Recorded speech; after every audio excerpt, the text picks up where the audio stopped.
যে কোরআনুল কারীম এইটি কি কঠিন কিতাব না সহজ কিতাব? এত আস্তে বললে হবে না, সহজ। সহজ করেই নাজিল করছেন কে? আল্লাহ পাক। আল্লাহ পাক বলছেন ওয়ালাকাদ ইয়াসসারনাল কুরআনা লিযিকরি ফাহাল মিন মুদ্দাকির। আমি তোমাদের জন্য কোরআনকে সহজ করে নাজিল করেছি। তোমাদের মধ্যে কেউ কি আসো তোমরা কোরআন বুঝতে চাও? আমি আল্লাহ তোমাকে বুঝাইয়া দেব। দ্বিতীয় প্রশ্নটি যদি আমি করি আপনাদেরকে, কোরআন যে বিধান আল্লাহ আমাদের জন্য নাজিল করেছেন, এই বিধানকে অস্বীকার করলে মুমিন থাকার কোনো সুযোগ আছে? এত আস্তে বললে হবে না, আছে? নাই। ফেরেশতাদেরকে আল্লাহ পাক একটা নোটিশ দিলেন, উসজুদু লি আদম, তোমরা আদমকে সেজদা করো। ফাসাজাদু, সবাই সেজদা করলেন, ইল্লা ইবলিস, ইবলিস সেজদা করে না। আল্লাহ রাব্বুল আলামিন ইবলিসকে জিজ্ঞেস করলেন, মা মানাক, কোন জিনিস তোমাকে আমার হুকুম থেকে অবাধ্য করে নিল? কোন কারণে তুমি আমার হুকুম অমান্য করলা?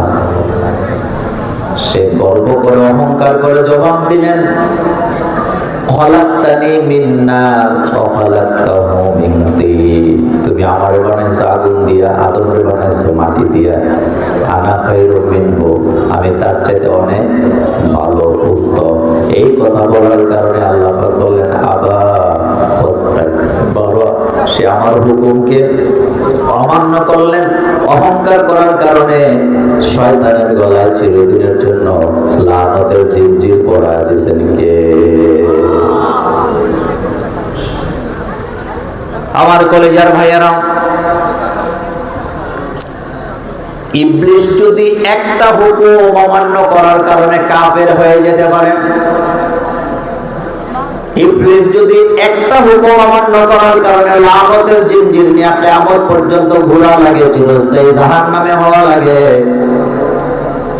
তাইলে যারা কোরআনের আইন মানে না, কোরআনের শরিয়া যারা মানে না, যারা চোরের হাত কাটার বিধান কোরআন থেকে মানে না, জিনাকারের শাস্তি কোরআন থেকে মানে না, ফৌজদারি দণ্ডবিধি জমি জমার ভাগ বাটোয়ারা কোরআন থেকে মানে না, মুসলমান দাবি করার কোনো সুযোগ নাই।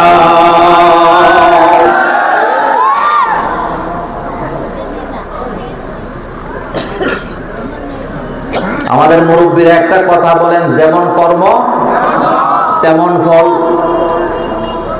আপনি জান্নাতের কাজ করলে জান্নাত পাবেন, জাহান্নামের কাজ করলে আপনি জাহান্নাম পাবেন।